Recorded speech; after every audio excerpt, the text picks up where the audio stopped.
భూమి మీద ఉండగా హాయిగా తిరుగుతాడు, భూమి మీద ఉండగా హాయిగా తింటాడు, ప్రార్థనకు రమ్మంటే వస్తాడు, వాడికి ఇష్టం లేకపోతే ఇంట్లో పడుకుంటాడు, వాడికి ఇష్టం లేకపోతే మందు తాగుతాడు, గంజాయి తాగుతాడు, గుట్కాలు తింటాడు, సిగరెట్లు తాగుతాడు, వ్యభిచారం చేస్తానంటాడు, దొంగతనాలు చేస్తానంటాడు, నా ఇష్టం దేవుడు నమ్మను అంటాడు, దేవుడు లేడు అంటాడు. ఇష్టానుసారంగా భూమి మీద బ్రతకొచ్చు, భూమి మీద ఇష్టం వచ్చింది చెయ్యొచ్చు. కానీ చచ్చిన మరుక్షణం మనిషి దేంట్లో నిలబడాలట? తీర్పు. ఏం చేసావు ఆ భూమి మీద? భూమి మీద అబద్ధాలు ఎందుకు ఆడవు? భూమి మీద వ్యభిచారం ఎందుకు చేసావు? భూమి మీద దొంగతనాలు ఎందుకు చేసావు?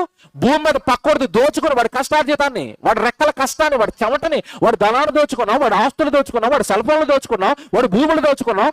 దోచుకోవటం, దోపిడీ అనేది నీకు ఒక ప్రవృత్తిగా మారిపోయింది కదా.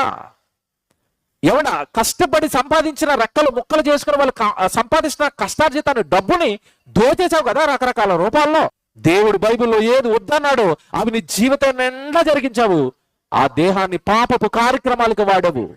మానవుల చేత పాపం మాన్పించటానికి, మానవులను పరిశుద్ధులుగా చేయడానికి, మనిషిని మనిషిగా మార్చి భయంకరమైన నేర ప్రవృత్తితో బ్రతుకుతున్న మానవులను కాపాడడానికి దేవుడు శిలువ యాగానికి ముందు చాలా ప్రయత్నాలు చేశాడు.